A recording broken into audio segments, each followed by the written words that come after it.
Hi everybody, Patty Harrison for AdChat DFW. We're here at the 13th Annual Dallas International Film Festival. On the red carpet, we're going to interview a lot of fun filmmakers.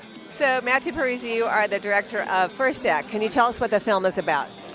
It's about young theater students that want to convince the rest of their class to join them in protests against the cuts in the culture policy budget. And where does the film take place? In São Paulo, in Brazil. Yeah. Why did you decide to direct it? This is a very personal film. It's really about, there's a lot of me in one of the characters. I'm always going to protests. And the whole political ideas behind it, the whole idea of creating art that has a teleology, it is connected to certain purposes, that is at times not always concerned with being sophisticated, but really concerned about being human and talking about what's urgent, I guess. And this has basis in reality.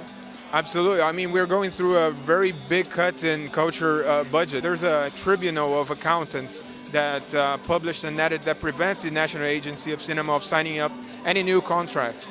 So that's a death declaration to Brazilian cinema. And they're hunting Brazilian filmmakers on ideological reasons. It's real McCarthyism because we voice out our opinions against the extreme right-wing government that we're under. So what do you want people to take away from this film? It's to motivate people to see their traumas,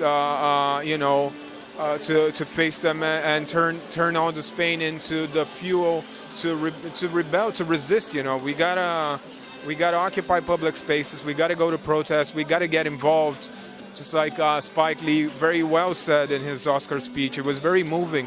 You know, he could have said many things, but he took his time on stage to talk about the things that matter. What is your name in your film? Phoebe Araya, and I'm the writer-director of Yirga.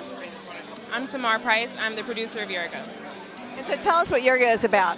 So Yirga's about a young woman who's sort of like at a crossroads in life, and she runs out of hair when she's in the process of getting braids, and we kind of get to watch what ensues as a result of that. And it kind of plays in the backdrop of what's playing is her culture, so how she responds to everything in the context of that. So her big problem is that she lost her braids? Yeah, she ran out of hair. That's her big problem.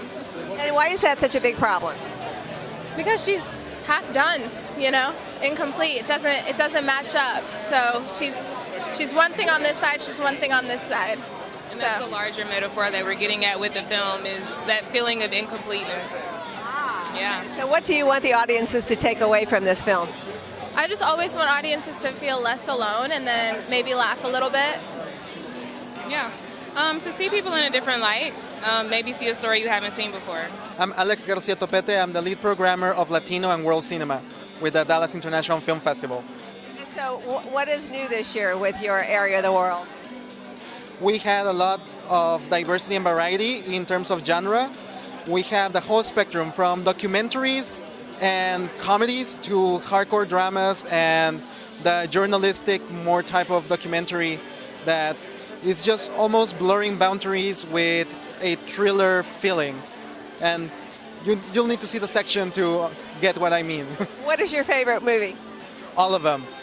They all have a special place in my programming schedule, but also my appreciation for the world cinema.